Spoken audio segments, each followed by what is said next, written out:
The first step in fabricating custom trays for whitening is to take an alginate impression of the patient's upper and lower arches. Fabricate the tray by pouring the alginate impression with fast-set plaster or dental stone. To ensure accuracy, do it shortly after making the impression. When fabricating, remember to have enough mass to remove the model from the impression without breaking it.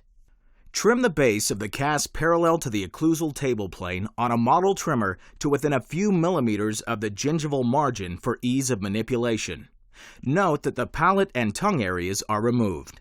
To create reservoir space on the model, apply approximately a 0.5 millimeter thickness of Ultradent LC blockout resin onto the labial surfaces. Stay about 1.5 millimeters from the gingival line.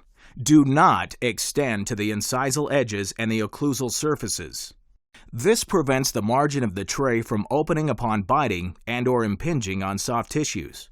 Patients may experience less tooth discomfort from tray pressures with reservoirs because of reduced orthodontic pressures. In addition, studies have shown that without custom reservoirs, there may be a greater likelihood of physical loss of bleaching agents, which could account for low bleaching potential. Cure LC blockout resin for approximately 10 seconds per tooth with a handheld intraoral light. Wipe off the oxygen inhibition layer. With a vacuum former, heat the tray material until it sags approximately 1.5 inches. Activate the vacuum and adapt the softened plastic onto the model. Allow the tray material to cool and remove the model. Cut the excess bulk of material away with Ultradent utility vinyl cutters. Use ultra-trim scalloping scissors to carefully scallop the tray just shy of the gingival margin by about 1/4 to 1/2 of a millimeter. Scallop the gingival embrasures to prevent covering the gingival papilla with the tray. The papilla may become sore and irritated if the tray covers them.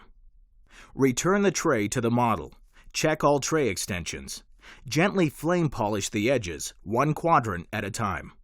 While still warm, hold the periphery of each segment firmly against the model for 3 seconds with a water-moistened finger. If an area is short of the desired length, gently heat and push the tray material to the desired location. If this over-thins the tray material, a new tray should be fabricated. Once you have prepared the trays for your patient, use the provided patient instructions to instruct the patient on bleaching procedure, tray cleaning, tray loading, application of opalescence, and tray care. Explain the treatment regimens to the patient. Load the tray by expressing one continuous bead of gel approximately halfway up from the incisal edge on the facial side of the tray from molar to molar. This should use about 1/2 to 1/3 of a syringe. Place tray over teeth and gently press the tray to move the gel into place. Next, gently wipe off excess gel with a toothbrush or clean, moist finger.